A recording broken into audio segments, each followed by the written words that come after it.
Oh, boys don't cry. They need to be strong. They can't show their emotions. They can't feel. I think it's nonsense. I think everyone has emotions and we should honor what we're feeling in accepting the emotions. That's how we can liberate ourselves. That's how we can open our heart up. When I don't accept an emotion, it actually stays lodged in me. And whether I realize it or not, it's running the show. I want to just yell at the person for doing this thing. In my mind, I'm very much rationalizing, yeah, this person's disrespecting me. I catch myself in that, and it's like, let's actually look inside to check within. I watch my emotions doing their thing with all the anger. It's kind of like a fire, letting it be, letting it move, and then something shifts and a clarity comes. Anger morphs into the sadness. In feeling the sadness, I see I'm sad about something else, something that happened, and I never allowed myself to feel those emotions. Had I lashed out at that person, had I gotten angry at them, I wouldn't have been able to go through this healing experience, and therefore they're actually helping me and be more free.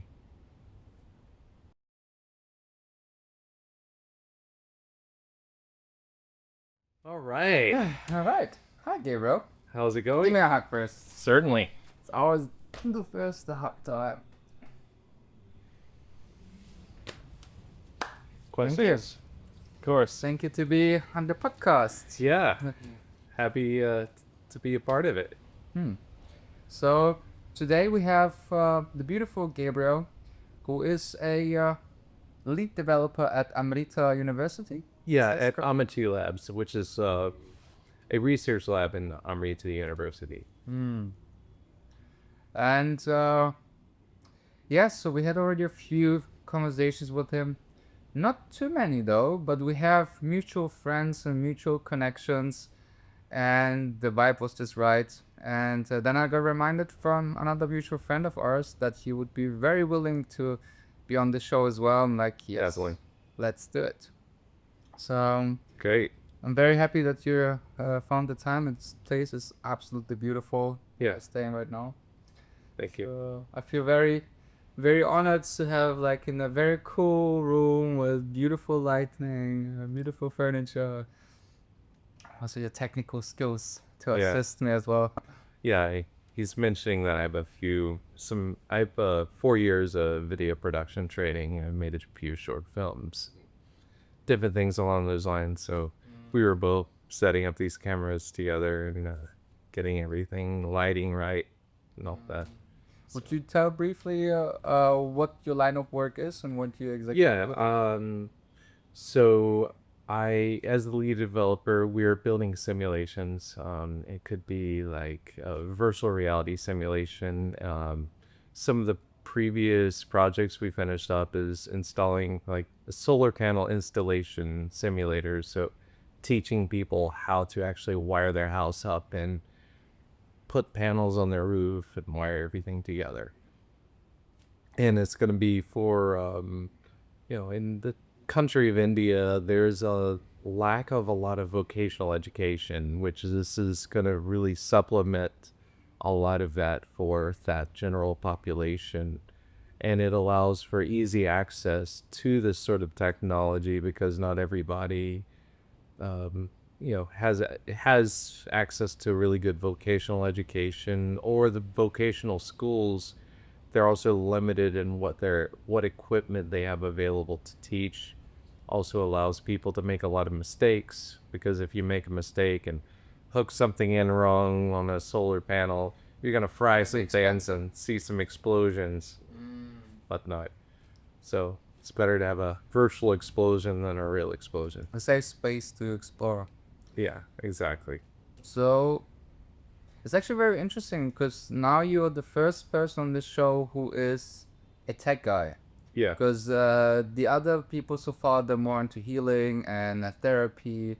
It's very like inner work based journey what they have. Certainly. In comparison to you now, who is very mind based, very a lot of logic, a lot of rational thinking. Well, that it's interesting because there is definitely a need to be balanced for me. And I would, the kind of work I do, I can get a lot more money if I got a job in the U.S. And what attracted me to India is this environment for the introspective work, for the healing work, in my own healing journey, I just so happen to have a lot of interest and fascination and have naturally built up a lot of skills in this area as well as prior work experience. And it made me a good fit for the college, and things just kind of fell into place for me to be here. But it's good for me to always come back to the inner work and being connected with myself and not just all in my head problem solving all day, which there's that too. And I like to stay balanced as much as I can. Mm. I find it very fascinating, actually, that somebody like you who works so much with the mind is very connected with the heart, Yeah. actually. Because also the conversation we had just leading up to this interview now Hmm. was that you're very connected with your feminine and very connected with your vulnerability. Yeah. How was that for you to find yourself in the workspace where people mostly are operating from rational space of themselves? Well, you gotta. The framework is kind of interesting as you put that, because I see a big difference in, you know, I guess it's East versus West. Um, back in the U.S., it's definitely very heady, and I feel like I have to, kind of leave the space and really focus on, doing the introspective work to offset this. And here it feels like everyone's doing the work together, and we're all in this introspective spiritual path with meditation and everything. And it has a different dynamic. It feels there's a term here called seva, which is selfless service. And I've always had the feeling I wanted to use what my talents and skills to help people. And in previous workplaces, I kind of applied that mentality, but in the end of the day, I realized I'm just helping someone else make money, and I'm just. But in this environment, I'm actually making a difference. I'm making a positive impact. Mm. It actually clicked to me the other day. The mindset about Seva is that everybody who comes here. So just as a clarification, I'm still in Amrita Puri, and this is also still on the ground of the ashram. Yes. In the ashram, everybody who comes here, I don't know if they have to or are encouraged to do at least 1 hour of seva, so the selfless service per day. And I think most of the people actually do seva unless you go through certain treatments or you just can't do it. When I was in my treatment, for example, I wasn't doing the seva because I was like, it's too much, and nobody was forcing me. So it's very free, but in the same time, you're encouraged to do it. Well, I would also say that this is Seva having these sort of interviews because you're able to connect with people, and maybe something that's said in this space will resonate with the viewers back home. Yeah. So, but what clicked to me the other day was that Mm-hmm. when we're here in the ashram, we all work like a whole organism, like all like little Yeah. cells. Everybody amazing. does some work, and it comes together to the heart of Amma, and she then directs. And there's probably also a head here of the ashram, which is maybe, I don't know, not so known. I mean, as well as the university, she was instrumental in the foundation of that, and they even had to ask her for permission for me to have the job, and yeah, it was a very touching story. They wanted a photograph of me to take to her and say, okay, he wants to work here. This is how much he wants to earn, and all these details. Uh, they told me that she lit up with a big smile and said yes. Beautiful. I also negotiated for them to fly me here, so it's been really just amazing. What's But in been grace of Amma. yeah, by the grace of Allah, by the grace of God. Mm. Yeah. And then how did you find yourself fitting in the space here? I mean, this has been just amazing experience after another, one amazing conversation after another. I've been talking with friends. I just feel some of the, you're doing a podcast now, but I've just have had so many just really just really rich and amazing conversations with people here in the ashram, and it's like, boy, people online would just love to hear a recording of this conversation we're having right now. Yeah. I think of this environment here, it's like, it's kind of like the cream of the crop. It's just the most beautiful people in this space, and I've just such a feeling of being where I belong. Yeah. I just noticed I didn't finish my thought about the cells. Oh, please. So we're all working like one organism, like one cell, and Yeah. then this unconditional love from Amma to Yes. help the world. We actually all contribute to that together to work on this, like also like the way the whole financial system is run in the ashram. Yeah. That everybody contributes to that, but still do the seva as well, which then Certainly. enables to have more influence and more power to help others, to help organizations, to build projects Certainly. like yours. And that is because people are able to let go of their individual benefit and just for the greater cause. And I think it should be noted, the projects that I'm doing is not being funded by the ashram, it's funded by the government grants. So actually, they're the ones who are paying for the projects to be done, and we just are providing a service and collaborating with them for that. But a lot of funds from the ashram, say probably pretty much all of the funds, is going to different humanitarian goals. And it's just feels really amazing to be a part of this. Would you like some tea? Certainly. As a tradition, there needs to be some tea. Thank you.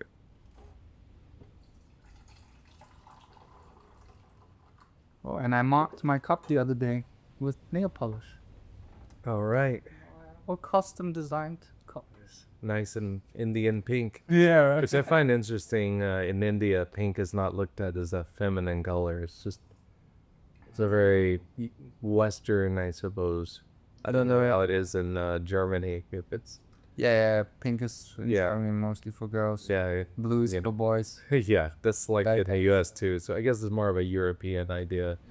But yeah, yep, men wearing all sorts of colors here, just red, pink, purple, blue, you name it. Yeah. And it's so funny how cultures are like that. Who go out in this environment, it's like this is the way everything works. Come here to like other side of the world. Yeah, it's like everything's different. Even the outlets are different. Yeah. So what would you say as a introduction and opening sentence, which I like to ask at the beginning of the show? What does it take to be nowadays a man? Well, I think there's a lot of different ideas and opinions on that. Some people will say a man's, role is to be strong and to be a protector. I feel like in the US, there's definitely a masculinity crisis happening where men are being told it's not okay to be strong as well. And I don't think that's the case with all countries. I've had several conversations with different friends about this, and it's I think it's okay for myself. It's definitely, I recognize it's okay for all of us to stand in our strength, because we all, men, women, both, we're all powerful beings. But and where I see it coming from is this generational, shame that men are now being told to carry, because there was a lot of men who've mistreated women, and especially in the U.S. I don't know what's happened with Europe or Germany, but I know in the U.S. there was a lot of that, women being second-class citizens and all of that. And then it kind of, and things changed over time, and then it led to men carrying a level of shame around that I didn't do it, but kind of almost a cultural ethos that I'm sort of tuned into, that the messaging is there to be ashamed about being a man. And so that's an area that it's been nice to step out of my home country and to kind of take a step back and see that from a different point of view. And it's a very subtle thing. Nobody's like saying it outright. And there's a lot of men that are not on that frequency. I tend to be a lot more sensitive to people and a lot more, you know, tuned into other people's feelings. And I would say a lot of that comes from my upbringing. And it's just who I am in general. Because I always want to see people, I just want to see everyone okay, and I want to see everyone happy. Was there ever a time in your life where you wanted to be somebody else? I don't think so. I think it's always been that I've always felt like I had a lot to give and a lot I could be.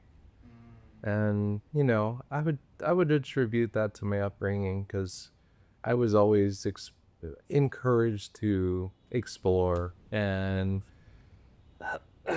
I've heard so many times where kids, their creativity has just kind of gotten strangled out of them. And I feel very lucky. I was grew up in an environment that I was invited to be creative, and my creativity was celebrated.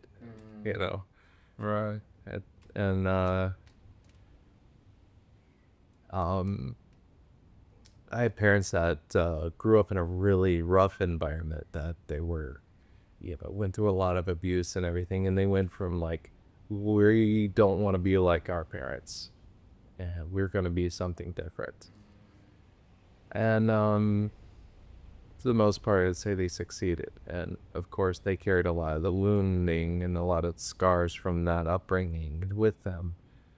And so, that filtered through from time to time in the way they brought me and my sibling up. Yet they, for the most part, were very loving to me and very supportive. And yeah. Hmm.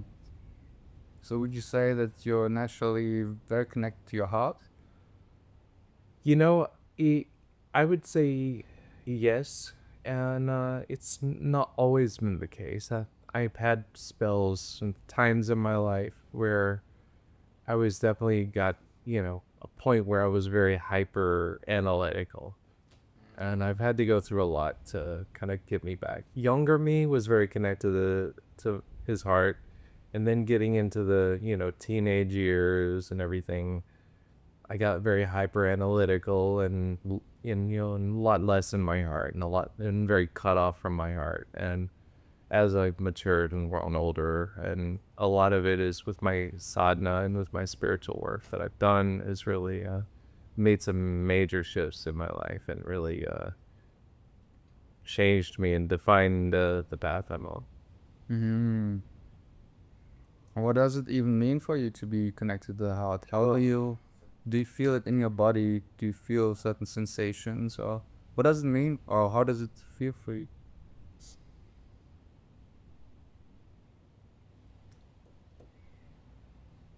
I would,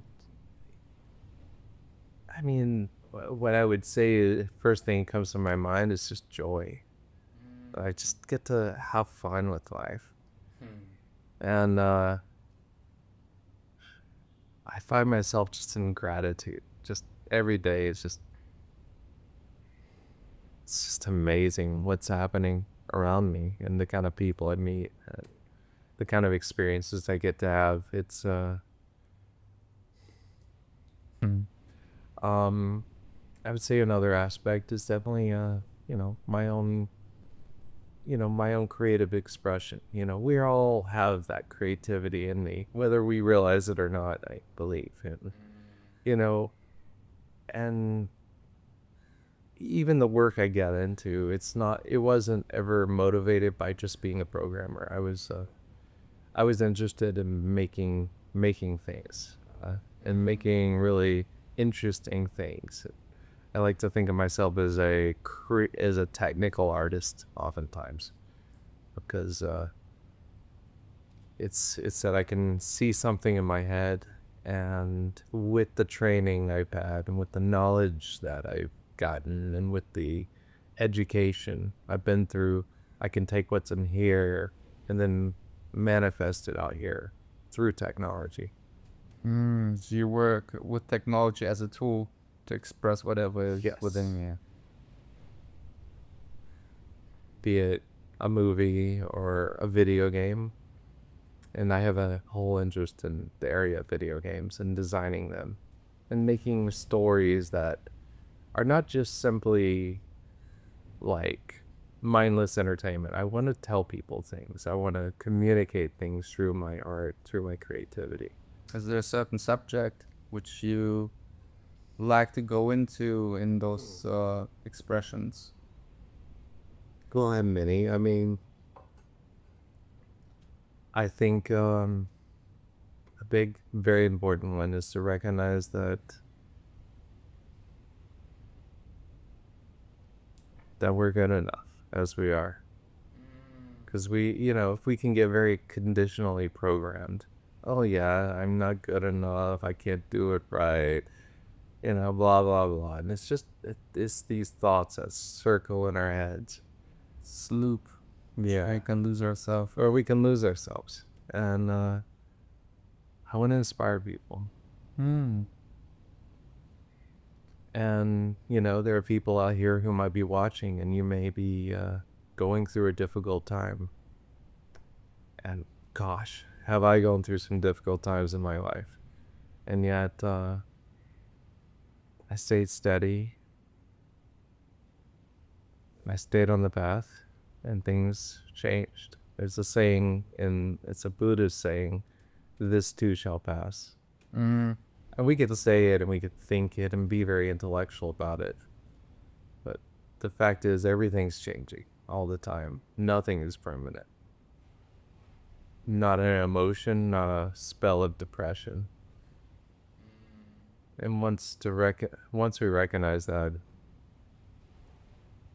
one can become comfortable with whatever they're feeling, be it depression, be it some sadness or grief or, a deep sense of loss.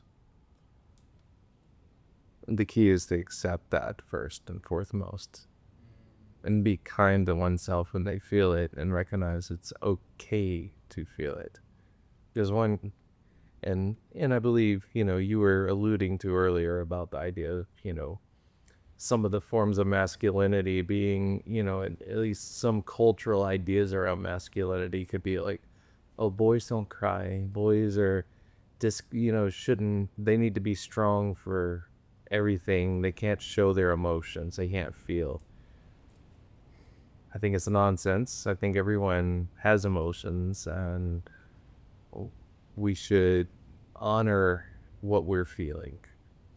Now, we can,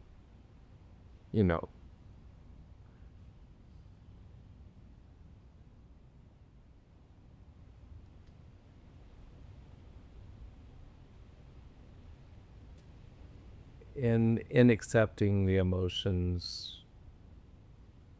that's how we can liberate ourselves. That's how we can free ourselves. That's how we can open our heart up.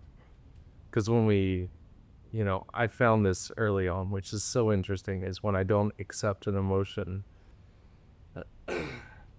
it actually stays lodged in me. And whether I realize it or not, it's running the show. It could, I find some repressing it or saying, I don't want to feel that. It's just like letting it be, letting it move. And then something shifts and a clarity comes. I've had times where suddenly that anger morphs into this sadness. And then I realize, and then in the clarity, in feeling the sadness, I see I'm sad about something else, something that happened, and I never allowed myself to feel those emotions. And had I lashed out at that person, had I gotten angry at them, I wouldn't been able to go through this healing experience. And therefore, they're actually helping me be free and be more free. And so I can say thank you to them. Usually inside, if I say thank you outwardly, they may think I'm a little strange. It's a very personal experience to do this kind of work. And often it takes also until the actual processing time to realize that you're thankful for that. Yeah. Because I don't know about you, but often when I'm triggered in a moment, Yeah. sometimes I'm able to hold myself, sometimes I lash out. Yeah. And gratitude doesn't come right away, and I'm like, oh, you're a teacher, thank you. It's like, you.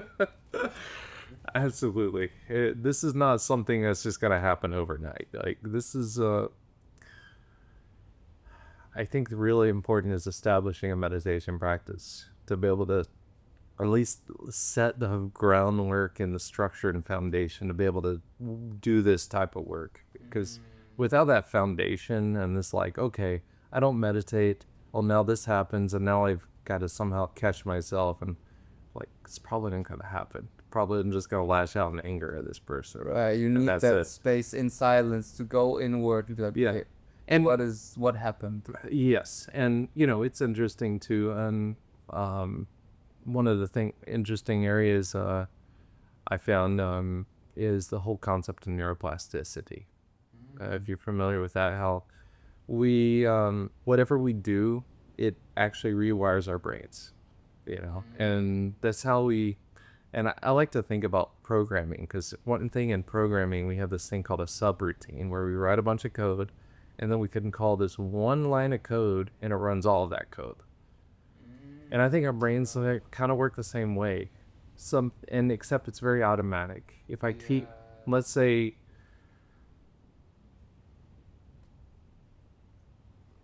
a good example would be just the very mechanisms of talking. Like when we're little kids, we're trying to figure out how to make all these sounds and do all these things.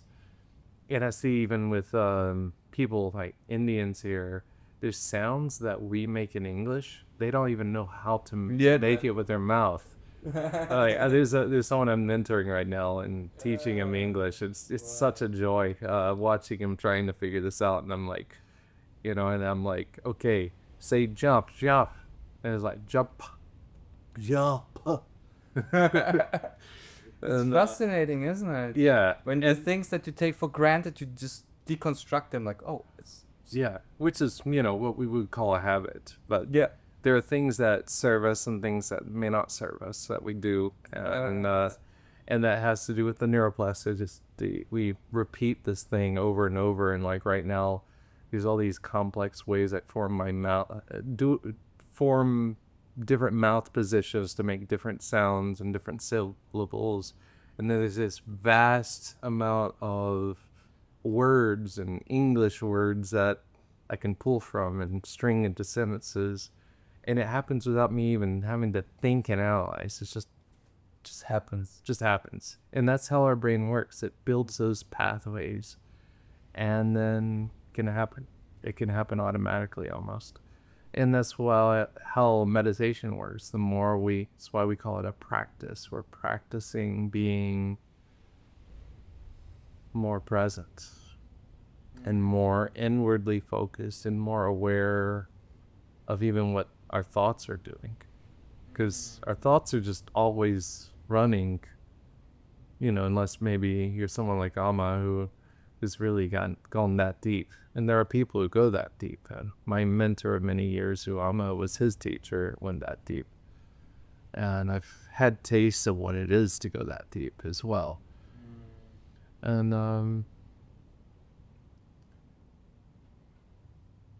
so for practicing being aware, practicing being aware that we're thinking. Yeah. And here's like a misconception a lot of people go with meditation. They're like, I can't meditate because I can't stop my mind. But I'm there's gonna do that. it's also like how meditation is somehow portrayed as or taught even. Okay, meditation is to stop your mind, to Yes. quiet your mind, to well, it can to a certain extent, but Yeah.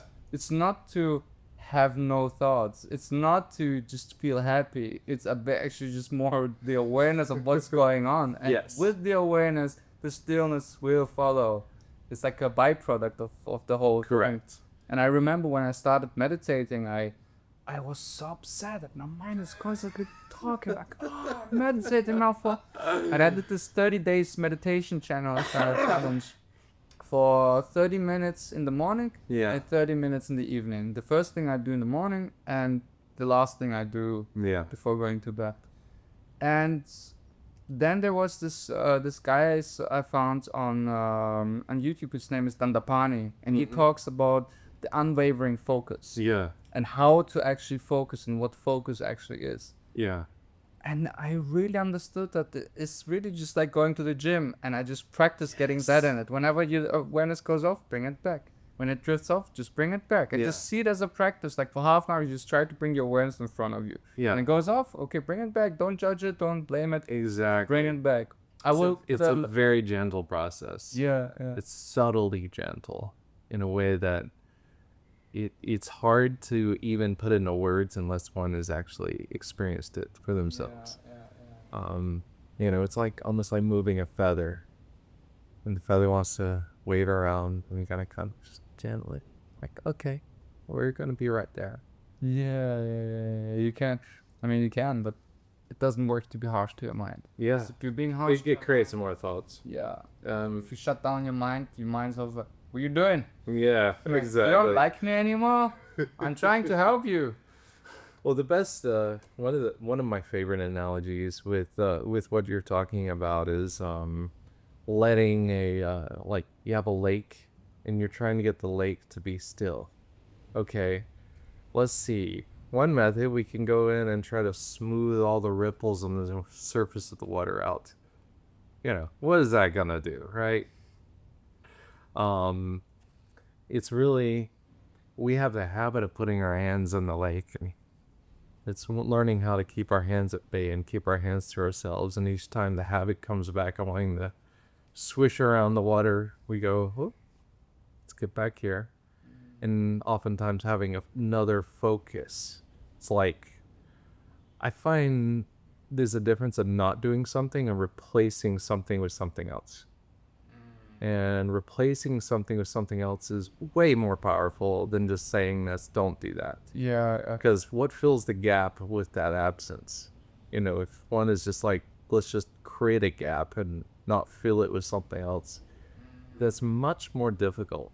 And so that's why in meditation it's focus on breathing, or it could be focus on a mantra. There's a lot of different practices. That's kind of the core essence of that. That's what they also do in what's it called? Behavioral therapy, Mm-hmm. behavioral psychotherapy. Okay. I think that's the name for it. Basically, when you if you have a trauma or something that is dominating your life, you want to change that. You don't try to remove that. You try to build something which is just getting Yeah. more important, much better for you. So you give the energy to that particular thing. Yeah. So that the other becomes less and less and less of your Yes. energy, so it becomes obsolete at some point. Like a good habit, for example, the more you practice it, the stronger it becomes. And then smoking, maybe if you want to stop, becomes at some point obsolete.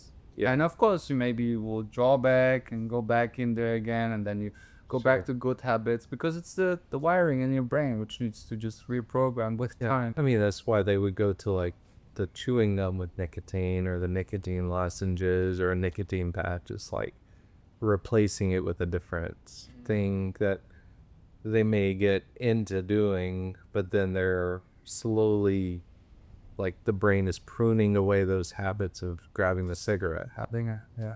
because then they're getting the nicotine they're addicted to, but without the smoke, and the smoke in the all the chemicals in that cigarette is so much more damaging than just a nicotine lozenge. So it's like replacing something that's very unhealthy with something much less unhealthy. Hmm. And so, how was it for you then when you were going through those difficult times? Um, you mentioned earlier that you had also patches in your life where it was very tough to find then the right support network around you, other men who can actually hold you emotionally when you couldn't hold yourself in meditation or in these practices.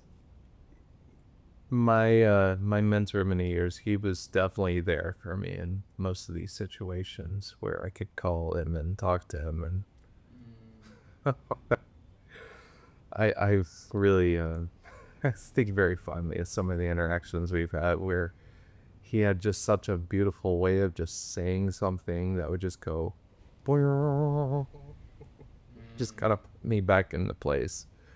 And he's a very wise soul. It's just one of the things, and I'd already done a lot of meditation practice at the time where it was dealing with a really harsh rejection by a woman I was attracted to, and I was just like, and he was like, "This is the mind doing that to you," and it was just like, and it just like really just put me out of that, like into the watching my mind and all the negative thoughts that were just in it right now. And a lot of the negativity is really resisting reality. Let's say resisting what is happening in front of me. And in that, I just kind of went back to like noticing, something I do sometimes is focusing on my physical body, kind of getting myself out of this space and kind of. Have you done Vipassana? Yes, I've done 3 Vipassana courses. They're amazing. I highly recommend. I think everybody should have at least one. Go to at least one Vipassana. Oh, that was me after my first Vipassana. I was like, everybody should go to Vipassana. Yeah, and a lot of people are not going to, and that's okay too. But if it sounds at least somewhat interesting, I say go through it. I will put a link in the description. Yeah.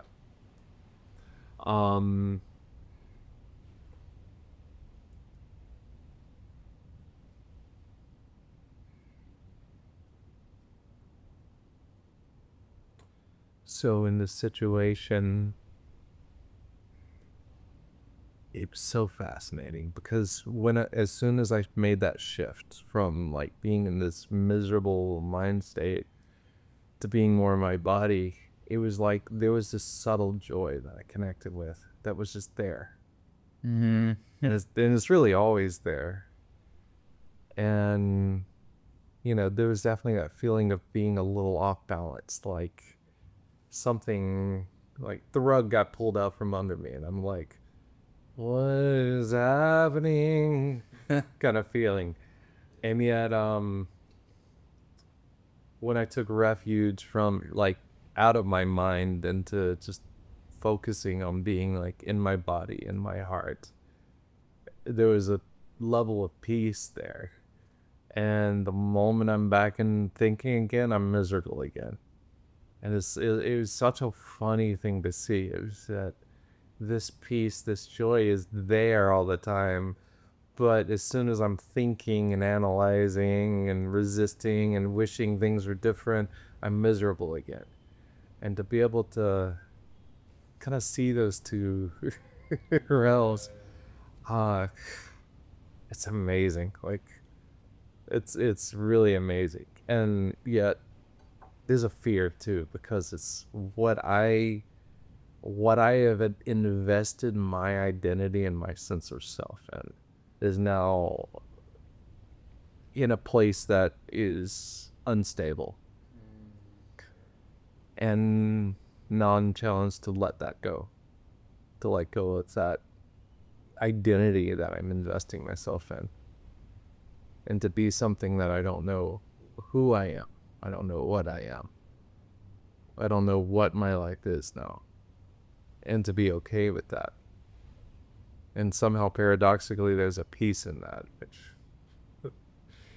Doesn't make sense to the mind anyway, but it's there. Yeah, it does. And it's very subtle. Yeah. I think that's what I've experienced when it comes to happiness, and especially like through my health struggles, that the happiness wasn't in this ecstatic, this ecstasy of like, oh, it's great. Yeah. I had those moments too, Sure. but the contentment and the feeling of like, so I good, yo. Yeah. No. Then when the inner child's like, oh, you embrace me, you still love me, right? It's not all great, but it's pretty good, right? You're like, yes, inner child, so good. Yeah, I love you too. I love you too. Which is what I find interesting. You know, I don't know if you were like this, but I remember, and I think it's a lot of people, like, as a kid, something goes wrong, and like I'm just fully in the emotion. I'm crying, and then it's over, and then I'm like back to being a happy kid again. I had that with my nephew. That was a trash. Yes. So what happened was, he had to. I can't remember the exact story, but he had to go outside with my sister because they had to go in the car and then drive back home. And he wasn't listening to his mother at all. He was just being a naughty boy. Yeah. And they were talking, and somebody said, no, I don't want that. I was like rebelling. And what was the trigger? Something was really unacceptable what he did. And I want him to understand, you cannot do this. And he's like, I do whatever I want. I'm like, okay. And I took his, he had a plush from Pokemon plush. Yeah. I took it away from him, and I said, then I do also what I want. That's what I want to do right now. Then he's like, give it back to me now. I'm like, nope. If you behave like that, then I behave like that too. He's like, he was screaming, like, I hate you. And I can't remember because it was very important what exactly happened. But I can't remember why I took it away, because I would never just take away his toy for no reason. But basically, what happened then, I was like, okay, we can sit here and we can talk, and to understand why we did that, or you just keep throwing your tantrum. And he was doing it for almost 2 hours. He was screaming. I was like, but I want to do whatever I want to do. I don't want to listen to any of you. And I just let him scream. I let him scream and scream and scream, and then he started to cry, you know. And my mom was freaking out. She was like, oh, this boy, he's gonna have a nervous breakdown. What are you doing with him? Like, what I'm doing? I'm educating him about that you need to talk. That you cannot just scream and just do whatever is wrong, because sometimes you also need to listen what people are telling you. And then he was like, I'm not gonna talk to you. I'm like, okay, I'm gonna start doing yoga and do all these things. And I said, my sister was waiting at the door, waiting until he comes. I'm like, oh no, you go home? I'll bring him to your place if anything. And if not, then he's gonna sleep here. And she's also really worried, like, oh, but my son, and wanting like to pity him. Like, no, he'll be fine. He needs to deal with his emotions. And then after 2 hours, I'm like, and I was checking in, like, Eric, do you want to talk? No! Alright, then we can just gonna take half an hour more. And doing my yoga and something. Eric, want to talk? No! Okay, another half an hour. It's like, okay, what do you want to talk? And then I came, like, so I want to talk about why did you not want to listen? Because I don't. I'm like, Eric, what did we say? Okay. So, and then he's turning, and eventually we got to talk. We cleared out our differences. I'm like, okay, here's your toy. He's like, I saw you doing yoga. I didn't know what was happening. Like, oh, can we do yoga together? So absurd. Like, this boy who just had the biggest tantrum was just suddenly pure happy. Like, put his snort away. And like, all right, what are you gonna do? Oh, I saw you. Yes, I understand you. Yes, see, I understand what you're saying. But you just fully let it out. Yeah. And that is. And it's interesting too, it's one of the things that I've heard in a lot of different books around meditation and everything is that we, at an early age, we can, in a situation, let's say you let him have his way, there's a lesson that, and unfortunately, many of us learn on different levels is that unhappiness buys us what we want. Us becoming unhappy will get us what we want. Us doing a temper tantrum will get us what we want. Drama control. Yeah, Getting the energy. yeah. And it's like that's a transaction. I'm loud, I make a big ruckus, I'm gonna get what I want. Yeah. And yet, it leads to a lot of misery in adulthood. And one learns that lesson. Because sometimes you can throw the biggest tantrum and you still aren't gonna get it. Yeah, and then, who knows, maybe suicide happens at that point. Yeah. Because people don't know how to just be relaxed, not having what they want. And that's a big thing, being able to be at peace, not having what one wants. Like,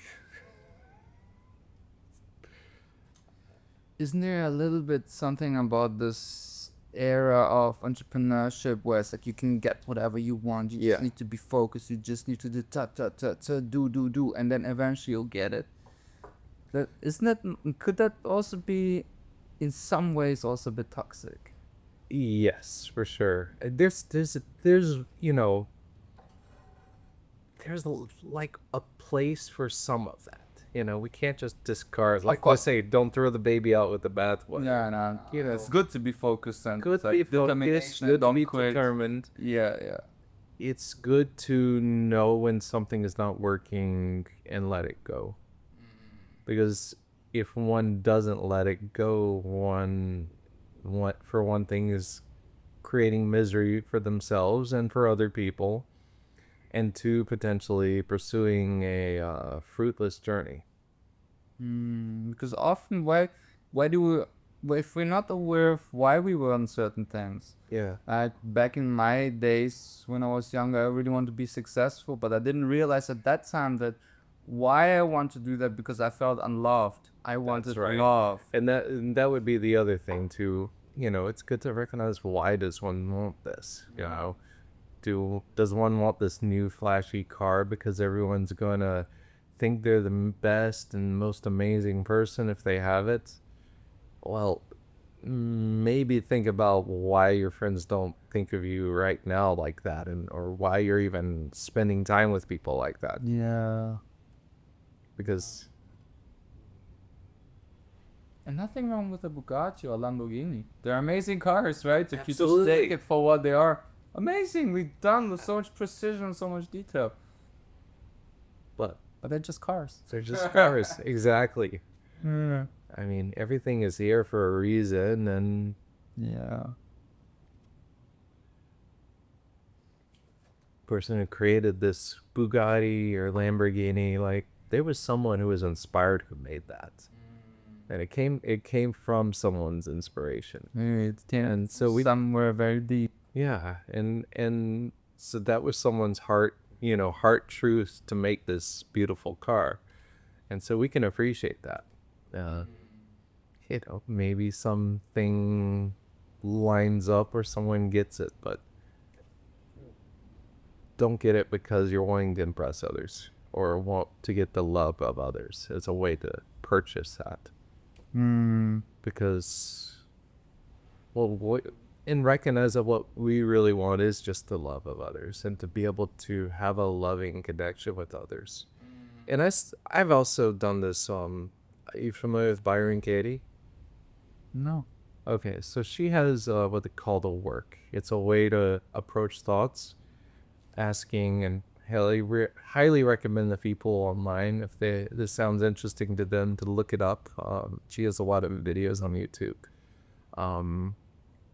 Asking a question from, like, Okay, well, is it actually, is it true? Let's say I want this Lamborghini. Is it true? Is it absolutely true that I need the Lamborghini to, or I need other people's love? Let's just go there. I need other people's love. Is that true? Is it absolutely true that I need other people's love? What do I get for holding on to this? Maybe even better, specific person's love. Okay, I need this specific person's love. Is it true? Is it absolutely true? Well, maybe, maybe not. What do I get for holding on to the idea of I need this one person's specific love? Okay, I'm miserable. I'm getting all negative about it. Who would I be without that thought? I would be a little bit more peaceful inside. Maybe I'll be more loving towards them. Right now, I'm so caught up what I need from them, I'm not giving to them. And then there's a turnaround. I need their love. It could be I need my love. So I'm not loving myself and trying to get love from this other person. Or I need to be loving towards them.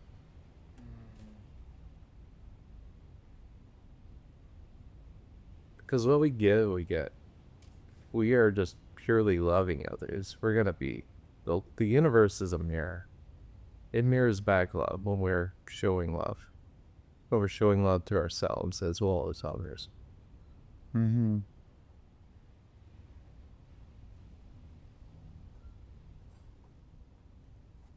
So basically, it's the self-inquiry about your thoughts to understand Yeah, what the thoughts are really doing and where they're from. for sure. And I fall into self-inquiry several times when just a regular meditation practice seems like I'm just I'm finding it difficult to feel grounded and connected. And I'm just, and this is sitting quite a bit, hours on end meditating. Sometimes if something really is shaking me to the core, I definitely, first thing I do is get quiet inside and do some inner introspection. But it just simply meditating is not really, if I'm just still feeling very stuck where I'm at. And I've definitely had that times where I'm just like days on end, just kind of in the same place where it's just the same kind of thoughts just going around and around my head like a little tornado. I find that's like a good time where I need to start doing more of the inquiry, start looking at that more, in a different way and trying a different approach. Or talking to someone I really respect. And there's nothing wrong with talking about issues with people who you feel are good at listening. And I'm trying to go quiet, and I'm still just, even in meditation, I'm just in this ever going loop. There's other things and because there are things that are just really like raw and difficult. Now, I will say what I have discovered is my mind going in a loop like that. That's because I don't want to feel what's actually happening inside. And so I'm going to be in my mind circling it. It's like I go to my mind to avoid feeling. Yeah. And the inquiry can be very helpful. And talking to someone, let's say I really respect, and someone that, a mentor of sorts, oftentimes. Friend too can be fine. I think there's a fine line of being somebody that's always just, you probably all know people that's just always talking about their problems. And someone that's just like, I'd like another perspective on this issue, and, maybe you can help me I'm feeling really stuck with this, and, just want to share this with you. And there's nothing wrong with that.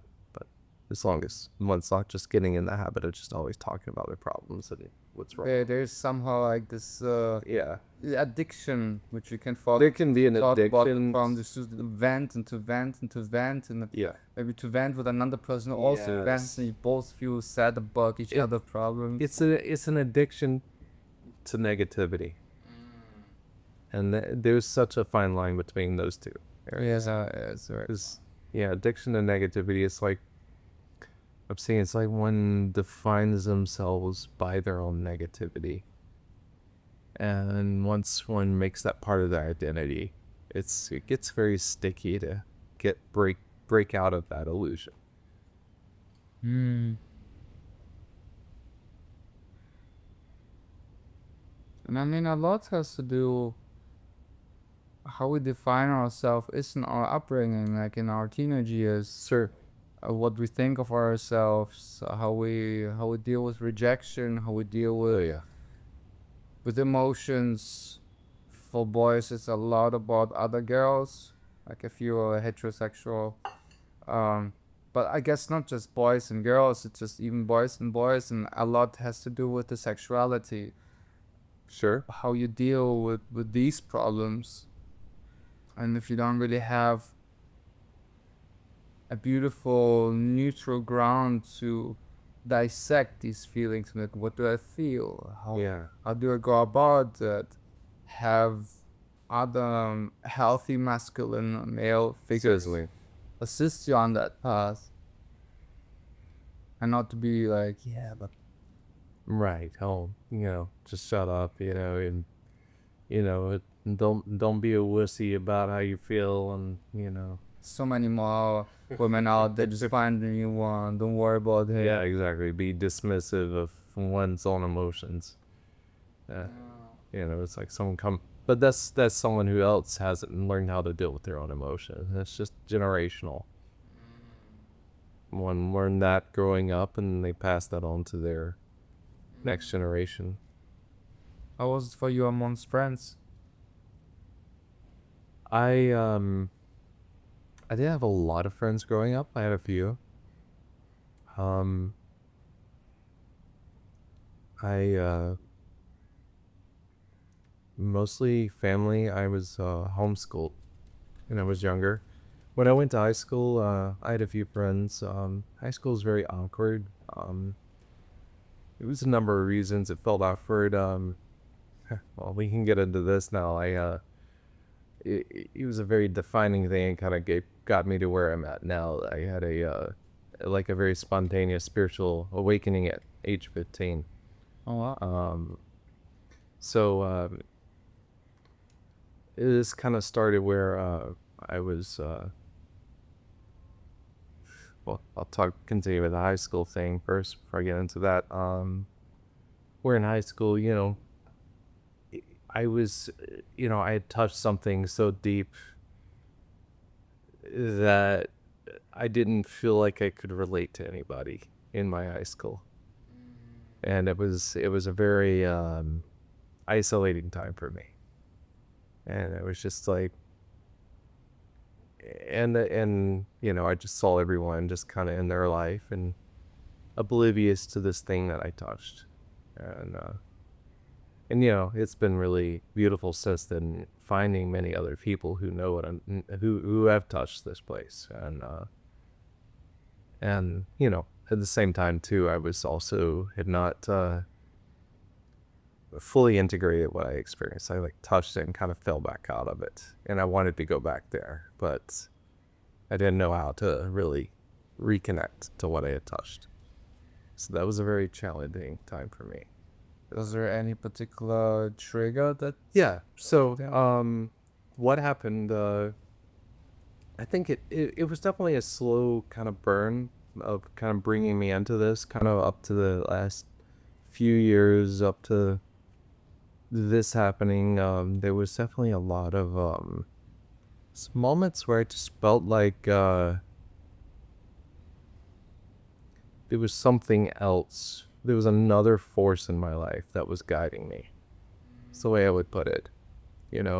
One can give it a lot of labels of what that is. Some may say God. Some may say, hear people in the ashram use the word Amma like that. I've had some great conversations with friends about that. I was like, oh, you seem to use God and Amma interchangeably. And a friend told me that when he was younger, he used to say the big up. His name was Amar. He would say the big Amar. Which I thought was amazing. So it was like there was like a guiding force I started becoming aware of, and it was like I could almost step out of the way, and that guiding force was just doing everything, talking through me and everything like that. Which is like, and just a lot of just wisdom. Like I felt from me at the time, I was just like amazed, like what I saw is like a lot of wisdom just kind of coming out. Like, where did that come from? And so when there was a big move from a place that I didn't want to leave. It was my childhood home. It was moving down to Florida, and I was just in this, and I think when we keep talking about identity, it was like a big, like my identity was in that space, and that was kind of shattered, and I was in a very weird in between space. And I think there's also a lot of changes going on with me because, that age, there is a lot happening. And Yeah. one is going from childhood to adulthood. I was just in this like emotional numb depression, the way I would describe it. And I was laying on a hammock, and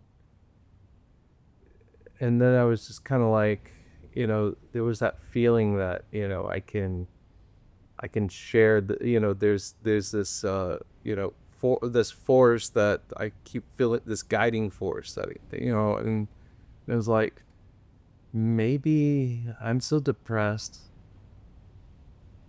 because I don't want to surrender to this guiding force. And in that moment, this intense fear overwhelmed me. And then there was almost the thought, I'm not ready for this yet. And then it subsided. And what I experienced was just, it's indescribable what I experienced that moment. It was one. It was very quick and it was very sudden. It was just like being in a dark room and suddenly the lights come on. And it was this like very like childlike wonder and joy. Everything was new again. Everything was fresh again.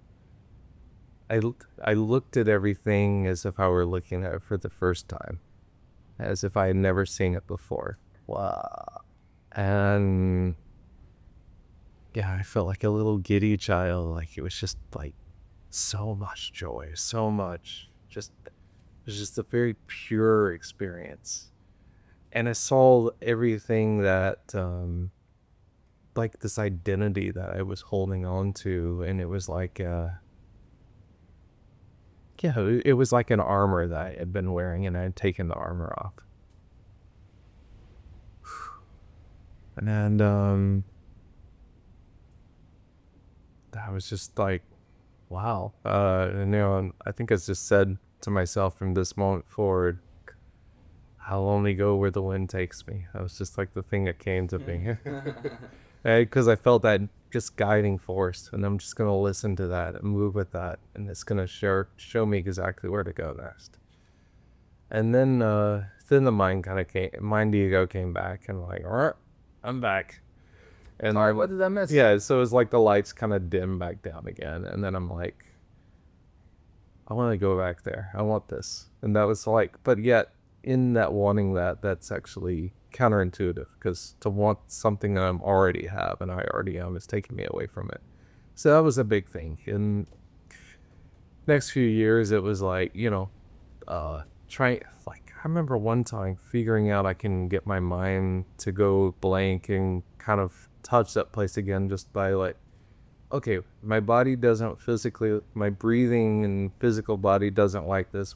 And my emotions doesn't like this. What if I just let my breath go automatically and it'll just like almost hyperventilate and then it'll be gone?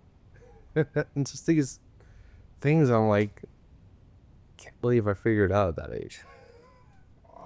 See, well, he's experimenting with pranayama. Yeah. And, but then, over time, it just kind of started driving me a little crazy because it was just this thing I experienced and I was having a hard time getting back to, and talking about fighting the mind and resisting it, and just getting into these really like knotted up places. And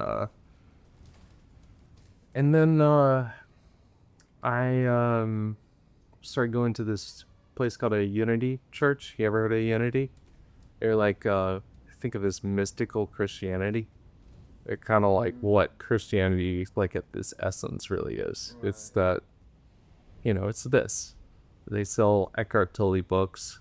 I go to Unity Church still back in the U.S. I was very involved in there, in the community, and everyone there knows I'm going to India and so excited that I'm going. Nice. So it's nice. They, like, everyone has their own path. There's not a right path. It's just everyone has their own different path to go. Like, that's kind of the way they think there, which is very in alignment with where I'm at. So going back to what my point about unity, so there was this guy coming, and he was going to do a workshop, spiritual workshop, and it kind of like had a poster talking about him that he's like meditated 3 to 7 hours a day for 30 years and all this stuff, and he's like very deep spiritual, very spiritually advanced. And I just kind of felt like there was something about this guy, and his book was, he had written a book, and his book was there, and I read his book, and and he talked about where he was with the transcendental meditation movement for many years, and then he met Amma, and Amma became like a big part of his life, and she was his mentor, and then he had a whole experience where he lost everything, and through that losing everything, it was his liberation, his deepest liberation. And so he came and did the workshop, and right away it was like this thing I experienced at 15. I could just see you live that every day. Wow. That's your permanent experience. And I ended up, this is early days. I barely could drive, and God bless my mother. She was like, I told him, like, I'd like to go talk to him. He was doing like one-on-one sessions, so she drove me 4 hours from our home to go see him and do a one-on-one session. And right away, and this is when I was all nuts, I walked there, and he had this beautiful house. It was like 3-4 stories high, and he had this place where you can go out on the deck and go up some stairs, and there's like a deck just up on his roof where you can see a full 360 view of the sky. And so we did a session up there, and he was sitting there and just talking, and his presence was just so loving. And like before I knew it, and it just surprised even me, I just like started crying. And then he was like, "Oh, come here," and to give me a hug, and it was a little awkward and uncomfortable. It's like this guy I barely know coming wanting to give me a hug, but it was all very loving when he was his presence. And he did some really interesting things too, where he was like, "Okay, I gotta go check something. Focus on staying in the present moment while I'm going." It was just some really beautiful guidance that he would give, and it's just a very gentle way he did that. And I worked with him for many years, and God bless my mom, for a little while she was driving me like 3 hours or so a week to go see him. Wow. Very supportive of For how for all the time span? that was like for a few months, and then we started doing remote, like phone sessions, so she didn't have to do those drives. So wanna share his name? Ed Beckley, and I have a copy of his book. His book, I believe, is on Amazon. It's called Dance of a Rich Yogi. We can check to see if it's what's still there. Send me the links afterwards, and I can also Yeah, I'll do that. description. Yeah, and I think at this point he wants this book out, so I can share the PDF. He'll be happy. He's actually passed away now. Oh, okay. Yeah, so, and I know he would be happy to have his book being shared. So I'll give you the PDF. And beautiful. You can share it with people if they wish. Have a copy. Thank you. Yeah. So Yeah, he taught me, s- you know, with his background with transcendental meditation, he had gone to Amma and said, "Oh, this is what I want. This, you're my teacher now, and I want to give up this meditation practice and do your practice." And she said, "Your teacher is one of the best meditation teachers on the planet. You stick with that."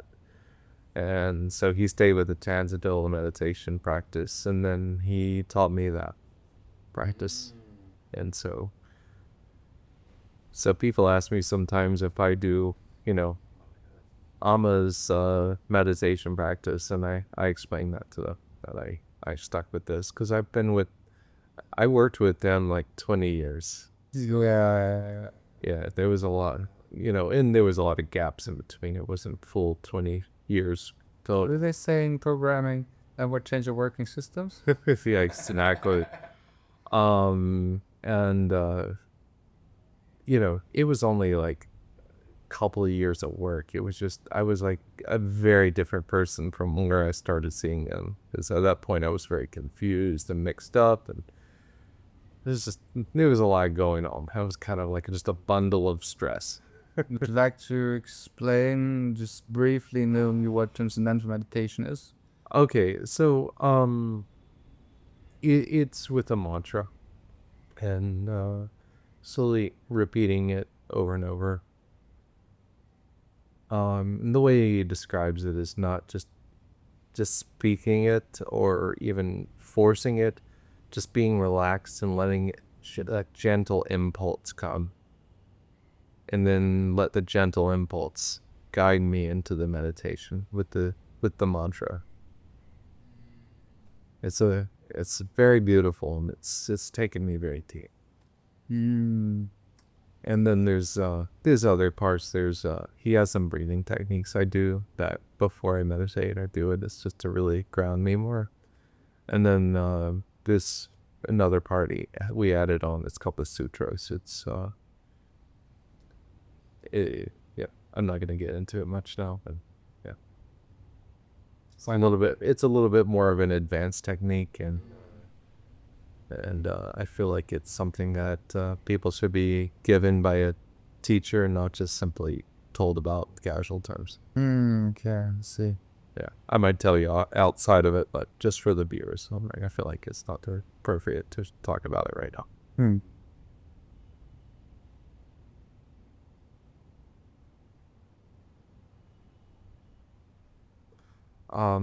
Another thing he did, which this is where a big aha moment for me, and he talks about how we all have like this roadmap, and that's like this is kind of the roadmap that determines how we navigate the life.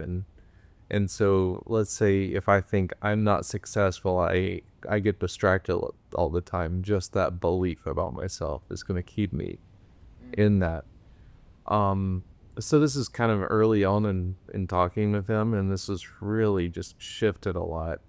Was where he got me to start using affirmations, and he had this brilliant where he taught me to do it. Where he said about say it 4 or 5 times, and do it once a day, and so it could be like I'm clear and focused and productive, and then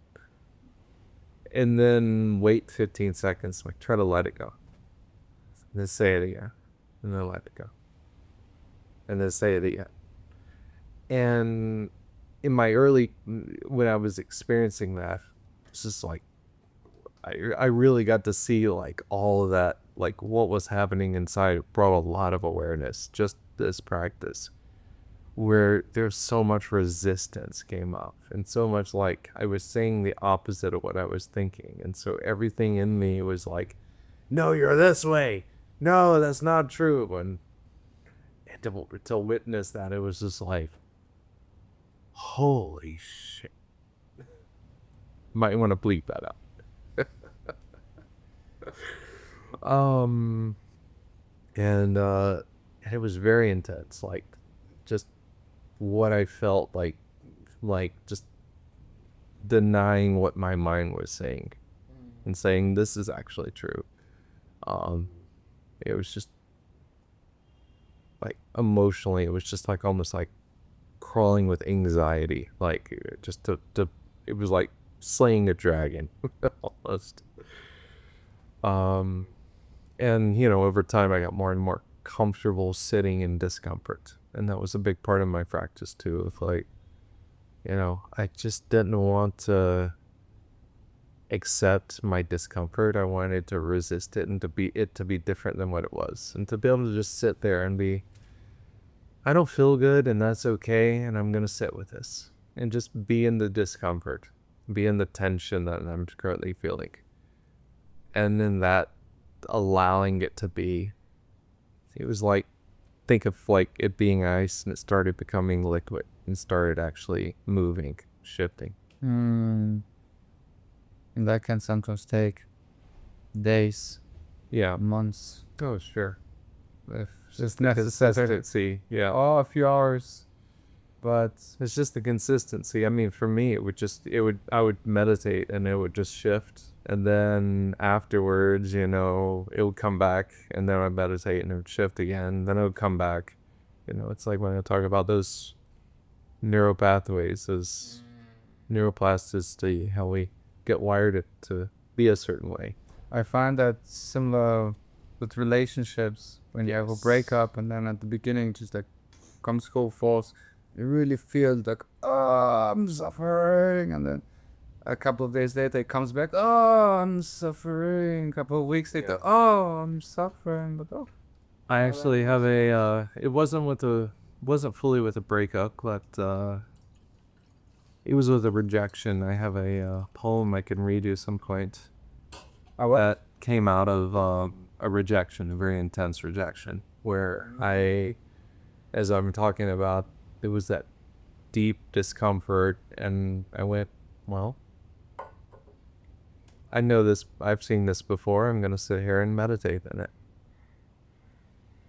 And I sat there probably about an hour at least, just feeling it, letting whatever needs to happen in me happen. And this poem came through, and I wrote it down. I've shared it with many people. It's on my phone. So my phone is being used to record right now. So I could stop the recording, bring it down. We can use the other camera to do it, and I'll just start it back afterwards. Yeah, I think. All right. Okay. Have you been through the fire? The fire that burns bright and hot, takes our beloved dreams and turns them to ash, makes our houses into dust, takes all we care about and all we know and turns it into smoke. Have you been through the fire? The fire that shows you that all you held dear could quickly fade in the heat? Well, I tell you, my friend, this fire is but a transformation. It is the fire that tempers swords, sharpens wits, burns the doors off a closed heart, clears fields, creates fertile grounds for the next year's harvest.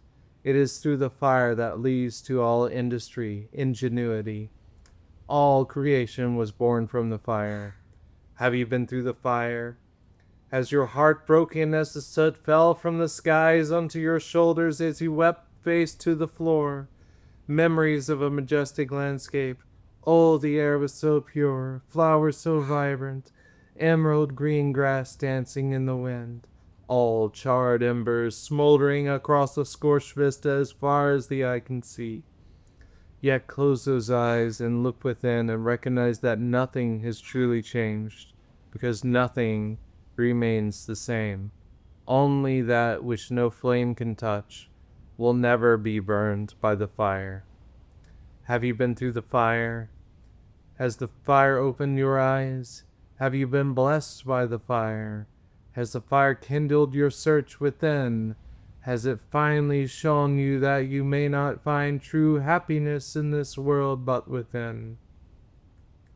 But that is not to say you should not build, because every sandcastle that gets swept into the ocean of the change of tides must be built, just as every word must be spoken, even though the most famous words ever spoken shall eventually fade in time, and all history recorded will eventually be forgotten.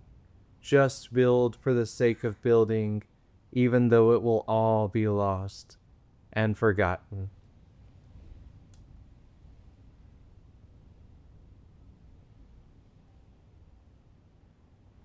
Wow. And in going through some of these experiences with handling rejection, it actually prepared me. I've actually only been in one relationship, and it prepared me for the breakup that happened where she left me for another man. Mm. Because at that point, I had done a lot of work in surrendering, and so um,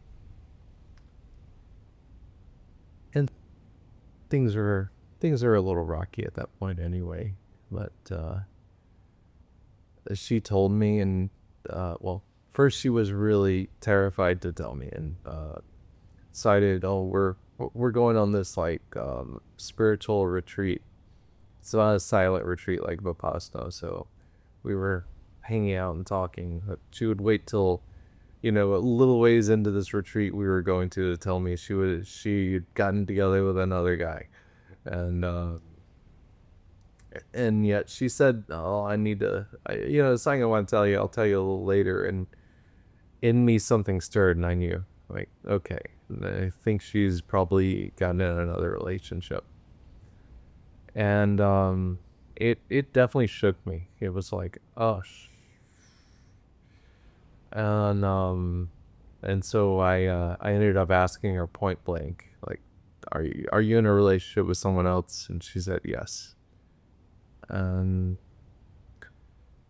of course, obviously, I'm gonna feel sad about it. And I had a lot of emotions about it. I loved her, and I didn't want to see this relationship end. And yet, I had done enough practicing surrender, practicing, being, connected to my own truth, to not want to get into the drama and not want to get into the negativity. And so I honored how I felt, and I said, you have a right to choose to be with whoever you want to be. But I'm really sad about this, and this is really hard for me. And it was very respectful. Everything that happened, she was very loving to me in this. I'd cry, she would hold me in her arms, and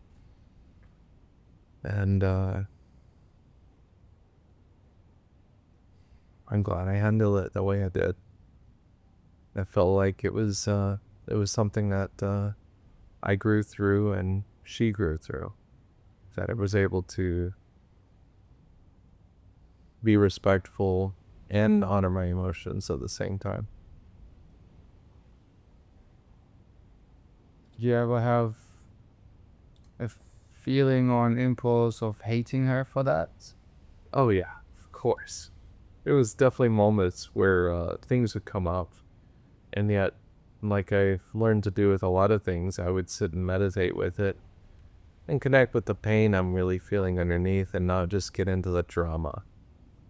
Because I see the drama happening, I watch it at times, and something I've learned to be very careful with, because I know the drama. I know the road the drama takes me down. I've been down that road, and it's not a place I want to be. And so I made a commitment to myself to not get into any drama. It's okay to feel sadness. It's okay to say I feel sad right now. This is difficult for me, but it's not okay to be like, how could you bitch, or whatever people do. Yes, out of the hurt. Yeah, exactly. And, I mean, we don't, I think there's a whole thing of saying in relationships, you belong to me. Yeah, nobody belongs to anybody. We belong to ourselves. We love each other, and the love can last. And I look at it too, and, this the way psychology tends to work. That if I had gotten into drama, I would have a lot of bitterness when I think about the relationship and what she did to me, because that's the programming that it does here. But instead, I got to the place where I was just like, I'm really happy we got to share this, and I'm sad that it ended, but I love her still. And to be able to connect with that place. Because I don't want to be, because I think the drama, it's a very selfish place to be. It's a very possessive place to be. It's not about them. It's about me. And true love is not a selfish thing.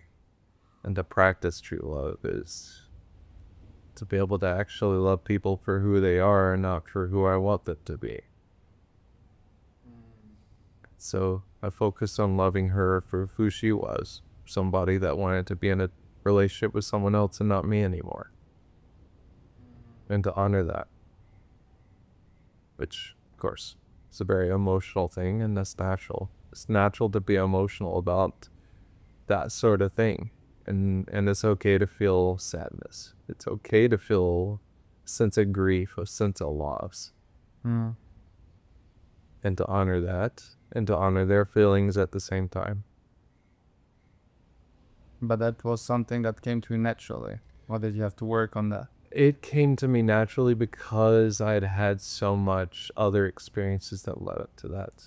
And so much practice with being comfortable with rejection, being comfortable with loss.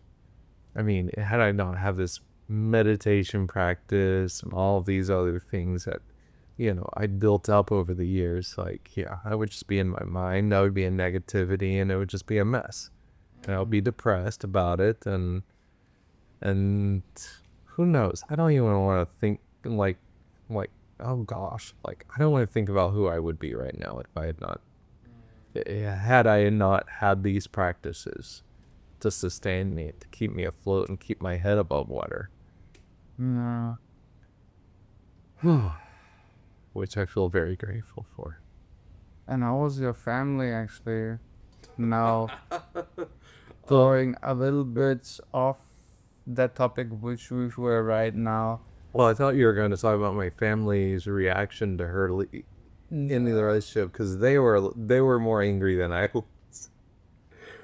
They're like the anger and negativity from them. I'll be like, she has a right to choose whatever she chooses, and they'll be like, this guy who she ran off with is like, he's still your girl, and Yeah. it was like my dad. So you had to comfort him. Yeah, and he was like ready to saying that he'd like to beat that guy's ass. Yeah. No, Dad. Today we can. But I reckon compassion. But I reckon that's their own pain around that sort of thing, and the way they processed it, that they hadn't they hadn't found that connected to that place of acceptance yet. And so sorry to the family if I end up sharing this. You're hearing this side of the story now.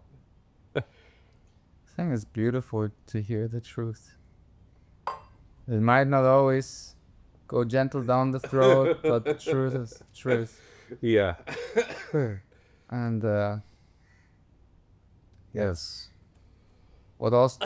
This show is all about the truth, about the reality that we go through in all its beauty and all its ugliness as well, and because I think that is the element of vulnerability as well. Yeah. Just say as it is. Yes. It's ugly, it's ugly. If it's beautiful, it's beautiful. If it's something in between, that's how it is. And I think this is something what I found in this in the spiritual community, is that you more likely bump into people who are like, yeah, I have this life, and then I will have another life, and I have another life. So we're not too attached necessarily on the spectrum, because of course sometimes I feel more attached to this life, sometimes I don't feel attached to it at all. I'm like, oh, okay, it's all fleeting. I'll be reborn again. Well, some days I'm like, I don't know, is this maybe after this that's it. Yeah. It's on a spectrum way. It is. There. Um, as an example, me coming out here to India. Oh boy, that was a exercise in letting go, because and it was also about love for my father, because I was I there were my heart and soul really wanted to come here. Like, it just felt like a sense of this is where I should be right now. And originally it was like I had a job where I was working from home. I could come here and stay here for like 5 months and work my US job. That was my thing. Well, lo and behold, I lost that US job.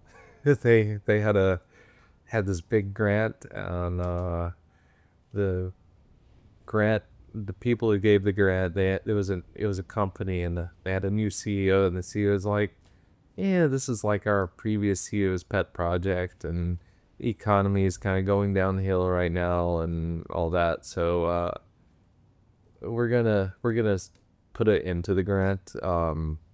And me and a lot of other people lost their job because of that. They could, Absurd, isn't it? Oh, it's just yeah, pet producer. yeah, I know the people behind that, but in their mind it's just numbers. Yeah, making money.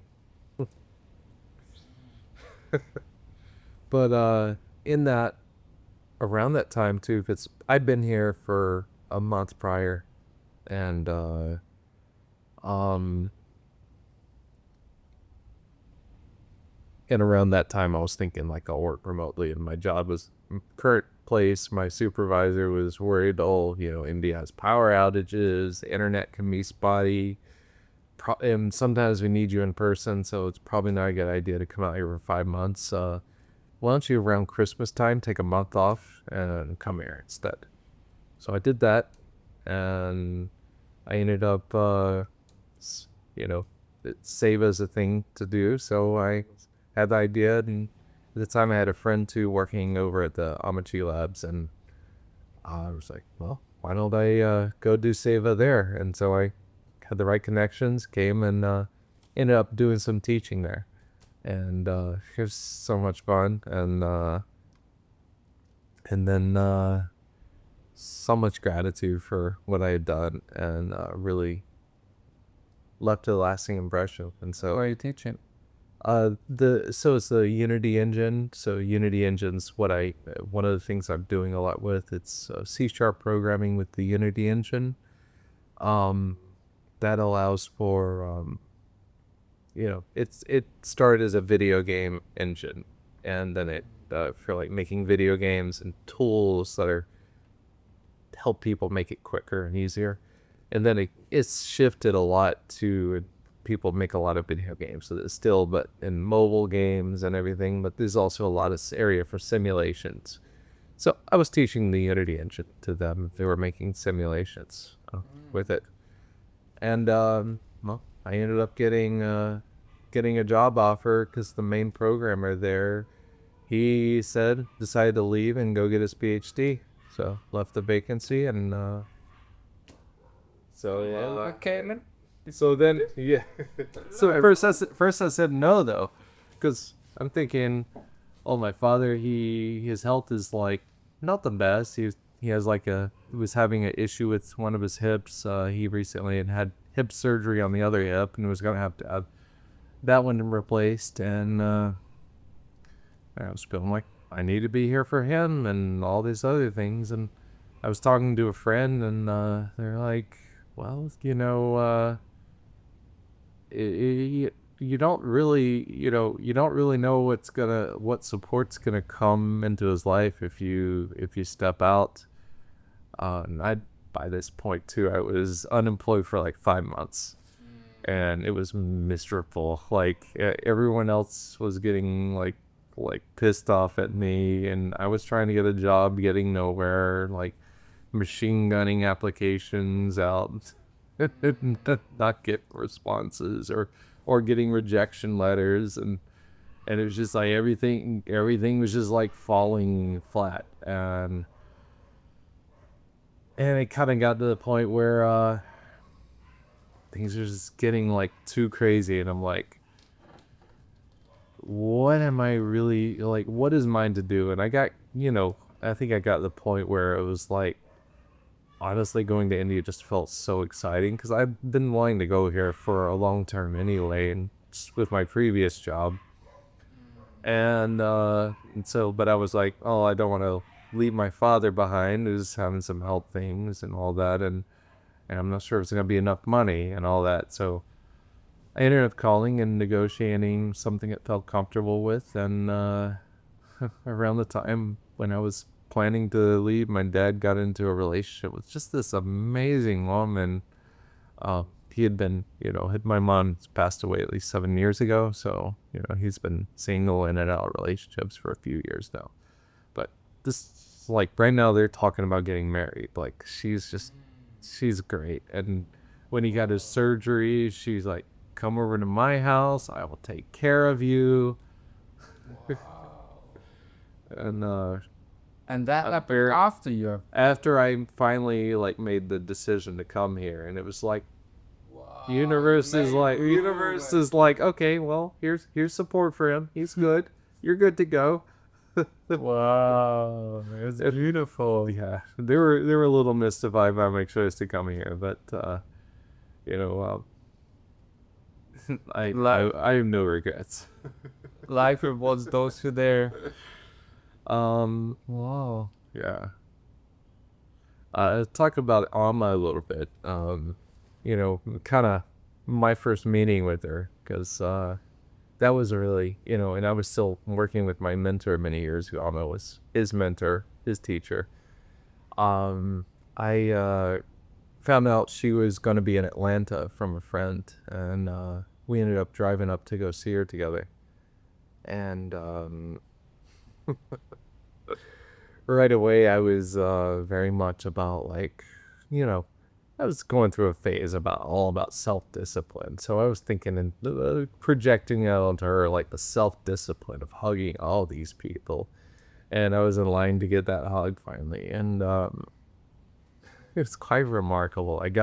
She went up and, and it was just, I think partly because I was just trying to understand her. And I felt like I got the answer when she hugged me. And it was like I saw into her experience. And it was like this vast ocean that was just pouring through this being.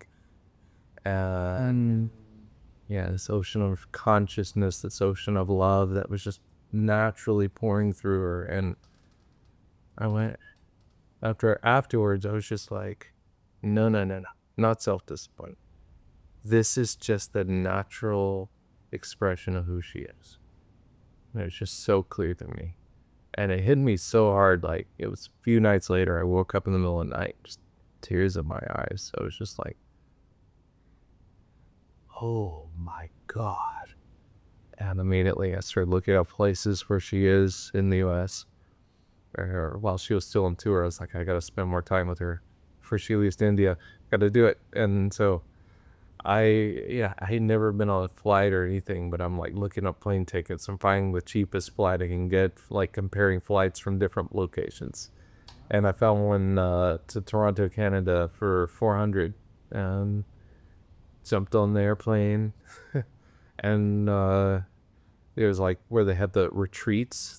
You pay $300 or something, and you get to like have a bunch of darshans from her, and there's a lot of different parts of it.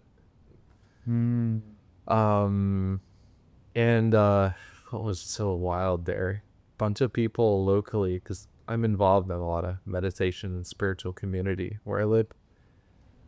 There's people there who I knew who were there in Toronto, Canada, also decided to go fly up there to see her, which is like, I think back, it's just like amazing, like what happened. And there's one person I knew, his wife was planning to go and dropped out.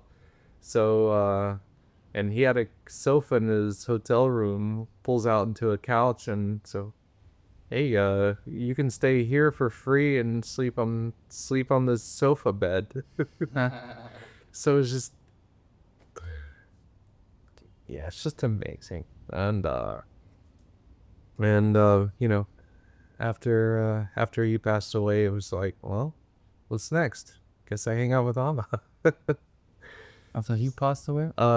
Ed Beckley, my mentor of 8 years after he passed away. It was kind of like spending time with Amma seemed like the next logical thing to do. Yeah. And so here I am. And here you are. And how was actually back to the question which I really want to ask about your parents. Oh yeah. Well, it goes actually a bit back now in when you were a teenager and you had that spiritual awakening and you were like, okay, this is my path where I want to go on. How did they react to that? I never really told them. It was a very personal thing. To talk to anyone about it? Yeah. I mean, apart from at Becker? he was the first person I told. Ed Beckley. At Becker. Yeah. It was because, I was a teenager and I was just like, it was a very private thing at that time. And I feel more open about talking about it because I met a lot of people that experienced this very same thing. So it's like, okay. It's like, I imagine like a lot of good bit of the people here at this ashram understand what I'm talking about. So it's like, yeah.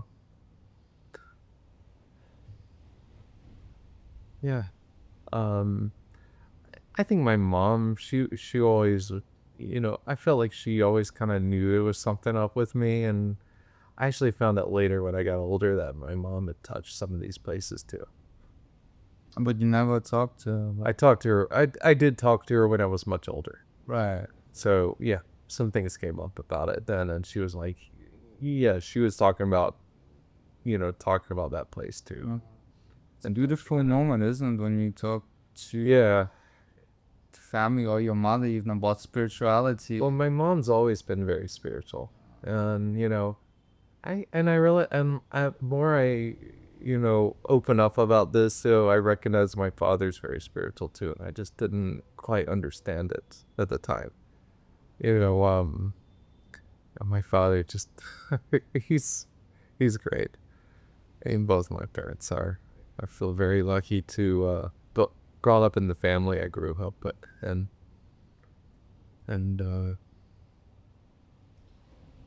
But did you have, apart from Ed Beckley, sorry. Yeah. Did you have, apart from Ed Beckley, like in your spiritual development, any other friends you could like talk about? Oh yeah, most definitely. Over time, it was a lot of. I made a lot of friends who were really on the same journey I was, and things shifted a lot in my life over time, and just made some just amazing friends, and I feel very grateful. The more you accept and surrender to it, the more God, life, universe will make sure that you align with the right people at the right time. Absolutely. And and people my age and younger too, that I just amazed, like the the amount of people that have touched these things and how young they've started.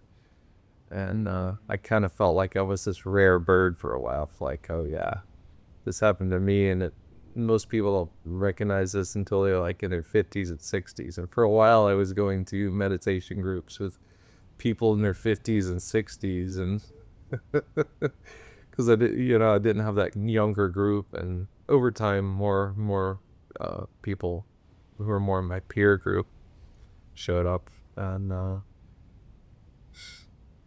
here it's just like, wow, like I'm like surrounded by people in my age group and younger that are on the path, and it's just it's really something. Yeah. I find this path takes a lot of courage, though.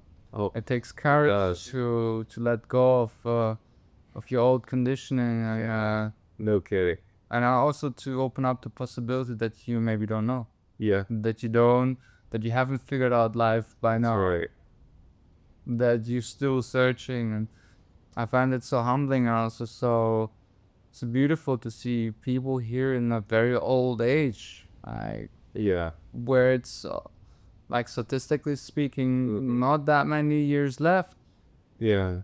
and yet they have this sense of curiosity and childish. I know. It's so great. It's just different. It's the Yeah. quality of, and that Yeah. keeps them so young. The spirit is so young because it just doesn't seem to be defined by the age of the grumpy is always life is miserable, negative. So no, it's like ooh ha ha, and then you hear they have all these other health struggles as well, but they don't complain necessarily about it. It's like that's just how it is.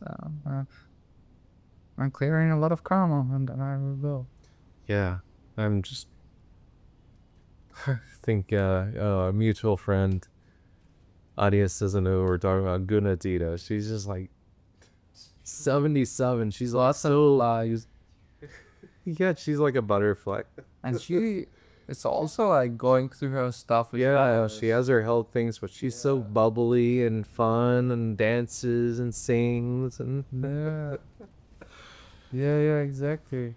And that actually, yes, that's what I meant as well. yeah, And this curiosity about life as well. Like, ooh, yeah. BTS could be happy. That's for sure. yeah. And what do you think about this topic of vulnerability? I feel like that's what we've been talking about the whole time. But then maybe not directly though. You know, vulnerability is not hiding from oneself, not hiding from the world. But my actual question was not what is vulnerability. But what do I think of it? Um, more how can man implement more vulnerability into their own life? It's because that's where it all starts. Yeah, To admit that we maybe don't know, to admit that we have struggles, to admit that we didn't figure it all out, to admit that some days are just harder than others, and how we deal with that. Because I find that's where it comes down to at the end, really, where we can really hold each other. Because to really hold each other, we really need to get into this space of empathy yeah, in a way that we need to be able to go there ourselves to hold somebody and not just Sure. other advice. Well, just do this or just do that to get out of it. No, I absolutely. I would say that the key is knowing first off that it's okay to feel whatever we're feeling, and that they're not alone on that journey. That there are many others too, like them, and that everybody has these kind of feelings, this sadness, this pain, and there's cultures that tell us, you know, how to be, how to act, and sometimes we have to learn not to listen to that and listen to what's really healthy. And I think a lot of things is changing over time with that. You know, we're having these kind of discussions ourselves when we're two men talking about it. You know, I cry. I have no shame in that. you what? Are you a man? Yeah, right. And you know, if we don't let ourselves feel our tears, we can't feel our laughter. Beautifully said.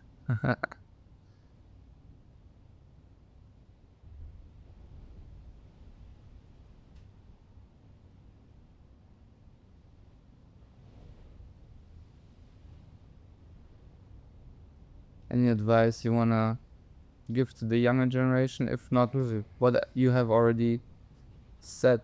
If there's anything that comes up. I would just say and reiterate that if you're having a difficult time out there, to know that it's not always going to be that way.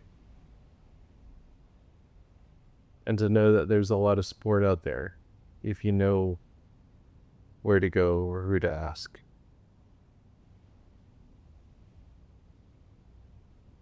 And know that you are loved and know that you are lovable.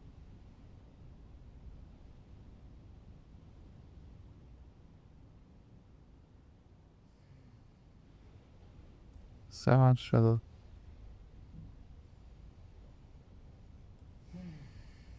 Thank you for sharing all your beautiful insights, for opening your heart. Thank you for showing who you are and showing up for yourself.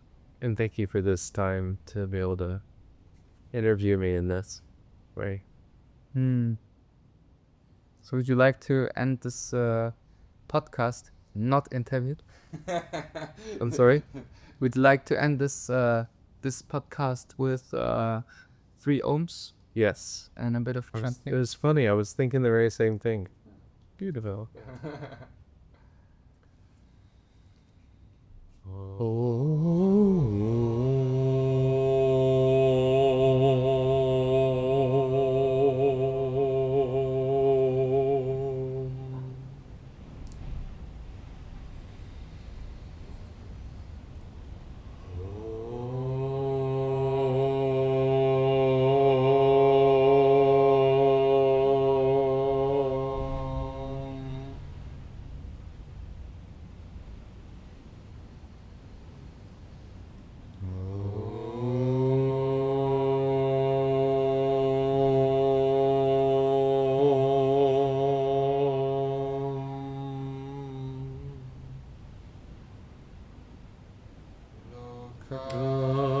Samasta Sukhino Bhavantu Loka Samasta Sukhino Bhavantu Loka Samasta Sukhino Bhavantu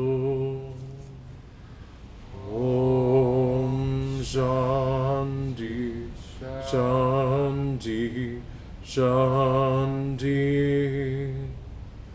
Om Sri Guru Namaha Hare Om.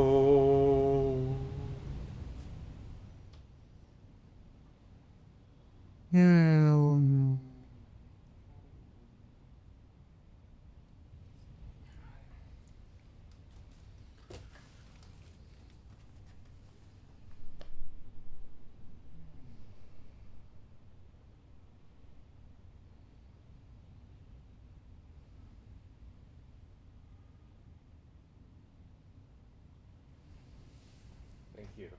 Thank you. Namah Shivaya.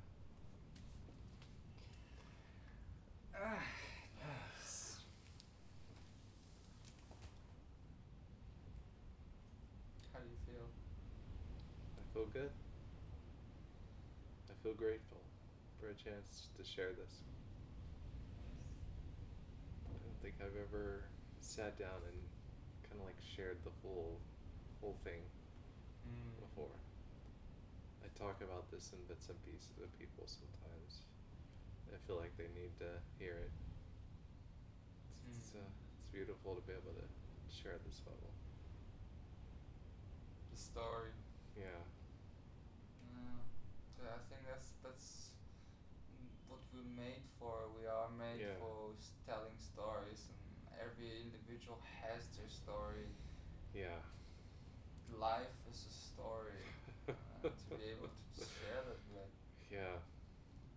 what it means to be human. Absolutely. Nice.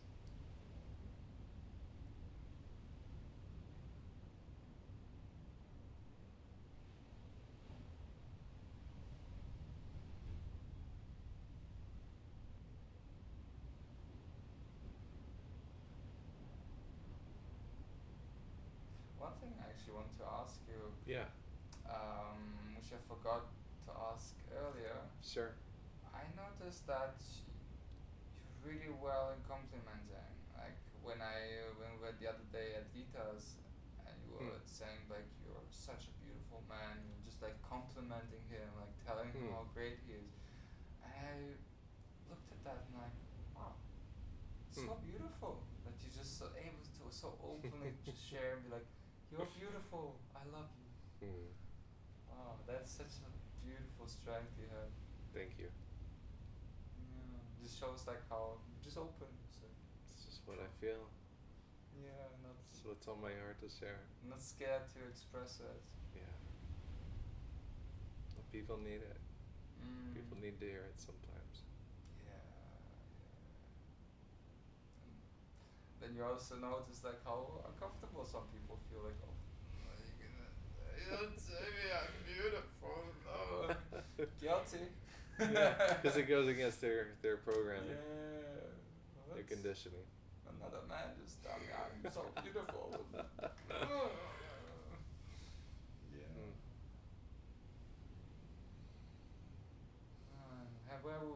Where would we be in this world if we could all just express the beauty we see in each other? If we see the God and the goddess within us, Yes. within each other. And if you treat every conversation as something very, very important, like the attention and the awareness you would create, Yeah. that everything is in divine synchronicity. Imagine where we would be as humanity. We would have these beautiful communities where people just work in unison, collaboration, where it's not about who has the biggest cock, but more like what can we contribute towards each other. It starts in small steps. Yeah. It only takes one person to influence many. Just like what you're doing here. You're doing that work. And you're creating that. By sharing it online to all these amazing people who want to tune in. Want to thank everyone else for joining us too. Thank you.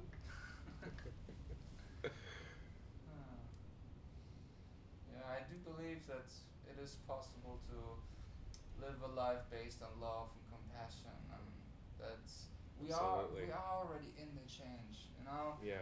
Like, that's what I found the more I started doing this work, and I guess this is kind of my man's work, which I'm doing right now, which I don't really know yet where's this man's work actually going. I'm not like somebody who's like figured it out, well, I'm this or that, and or doing retreats yet, but it's just like, but the more I go into the subject, the more I find that other men are talking about it too. Absolutely. How beautiful that is. Yeah. And so I changed my world, and with this change of my world, I changed the world of others. So there's like a ripple effect, and it goes and goes and goes. Yes. And then we're inspired to like, wow. So I started first like doing vlogs, and I'm like, oh, okay, I just share openly, and I felt so vulnerable, and so just like, oh, I don't know if this is, if I'm ready to do that, but I was just like, okay, I just start, like somebody has to start. And then this idea with podcasts came, and suddenly I felt so empowered that yes, it's me sharing emotions, me sharing feelings. Yeah. But look at my bros. These are all my brothers. They got my back. Like, they're also sharing. They're also vulnerable. So yes, I'm vulnerable, but they are too, and so can you be. And it just it's very, very empowering. It's like you don't have to carry the weight of the world by yourself. That's You right. just have to step into it, and then just the And it rest. can be scary to ask for help sometimes. Yeah. Especially if we think we need to do it all. We've been conditioned like that. Yeah. Man can do it by himself. That's Man right. can handle it. It's like, Some things are too big for us as individuals. And requires us to get together and do it together. and if you take in the animal world, right? Yeah. Or even this ashram, everybody's doing seva. Yeah. Everybody's just doing it. And because everybody's doing it, it gives Amma actually the strength to go out there Yes. and help. And I think anyone, if we pay attention, we realize we all are relying on each other anyway. Yeah. We think we're like individualist. Who's keeping the power on? I'm not. I'm not running that power electric company, and not one person's running it by themselves. Who built these phone devices? Who invented them? Who created this chair I'm sitting in? Who built this structure I'm in right now? We're so connected, and we don't realize how connected we are. That's so true. And I like how I think it's funny, we were trying to end the interview, now we're continuing. And quick intermission. Yeah. Nobody said it was the end. It was just a moment of gratitude and our appreciation and a hug in between, and then we can continue.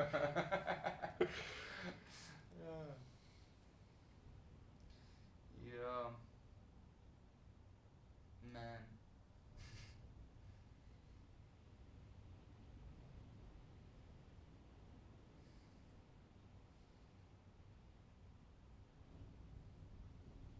Well, just do our best. We just do our best and know it's enough. Yeah, I think this is what is sometimes missing in the world. The education that your best is your best. Yeah. You have done the best you could in that moment.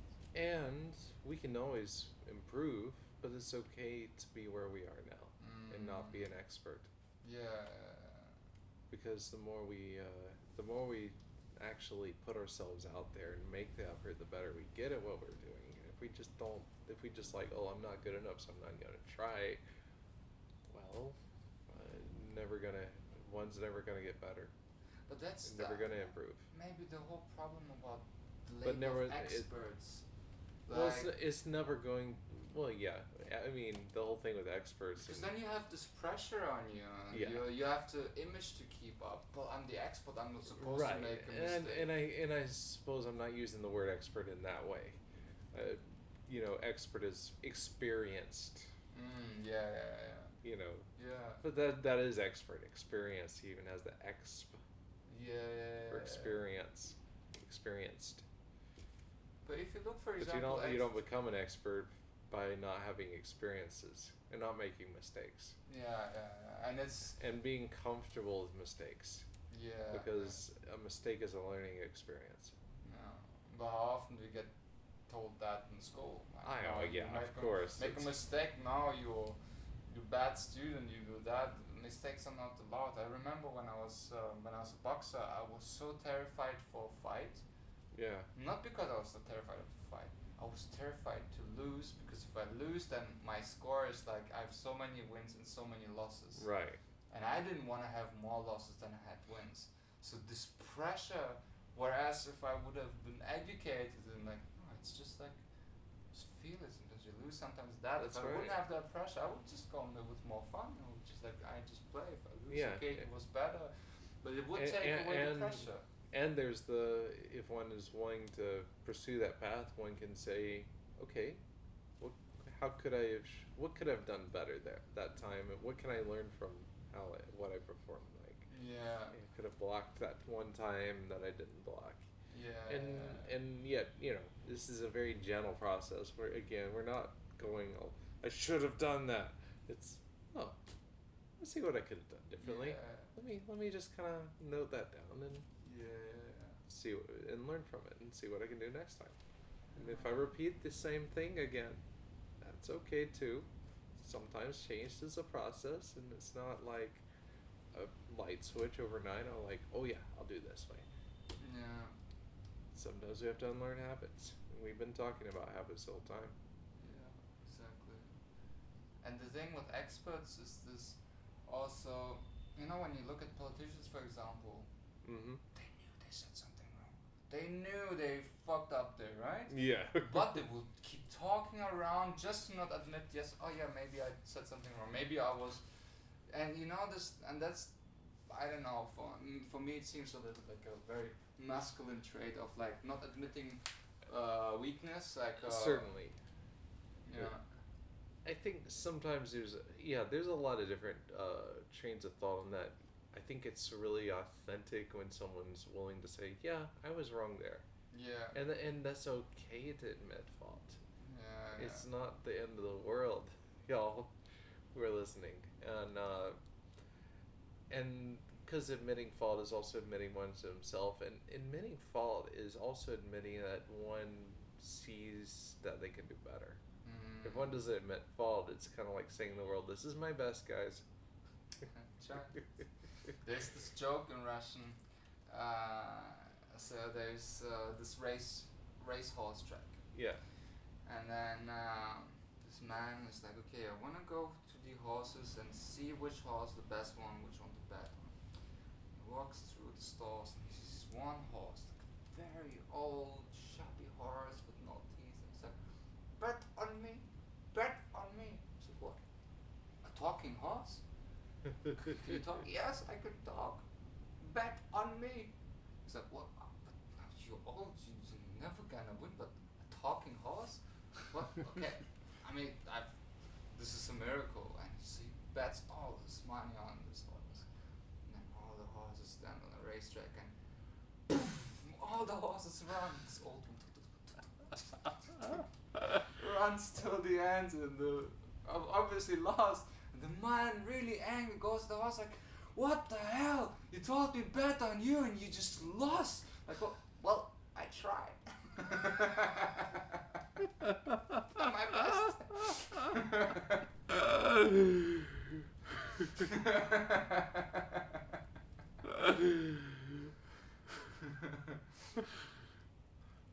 Yeah. You like that horse?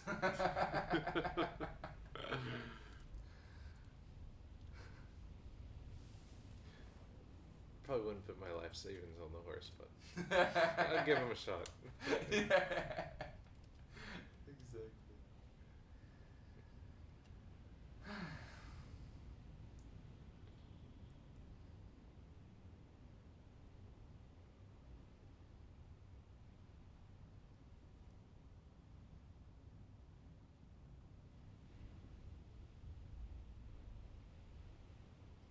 Well, on that Yeah. note, is there anything you would like to add?